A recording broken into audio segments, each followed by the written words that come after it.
President Zelenskyy, you look fabulous in that suit. I said the same thing. Yeah, you look good. I said the same thing. Yeah, looks Isn't good that on nice? you. That's the one that attacked you last time. See, now he's I remember that. Yeah, I apologize to you. You look wonderful. It was a much friendlier atmosphere. Volodymyr Zelenskyy arrived here about 3 hours ago. He had a one-on-one with Donald Trump. Then they had a multilateral meeting with all the European leaders. They've now gone into the Oval Office in the West Wing, apparently, and it's leaders only, no advisors, I'm told.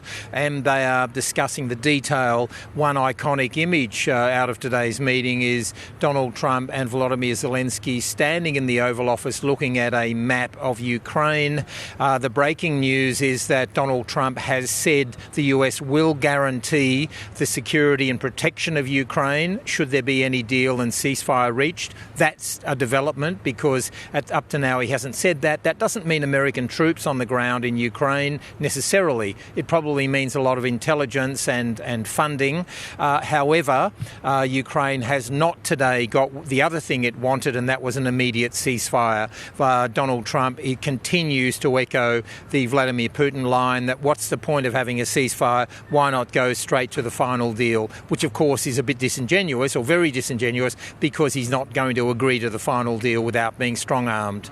The Alaska summit reinforced my belief that while difficult, peace is within reach, and I believe that in a very significant step, President Putin agreed that Russia would accept security guarantees for Ukraine, and this is one of the key points that we need to consider, and we're going to be considering that at the table also, like who will do what. Don't forget, of course, that years ago, the Americans, Bill Clinton, when he was president here, convinced the Ukrainians to give up all their nuclear weapons, saying that don't worry, we will guarantee that Russia will never attack you. So much for that guarantee. So these guarantees are not necessarily perfect, better than what's happened up until now. So that is a development today. I spoke indirectly with President Putin today. We're going to call President Putin right after this meeting. I'm sure we're going to have a solid meeting, good meeting, maybe a great meeting, and we're going to try and work out a trilat after that and see if we can get it finished.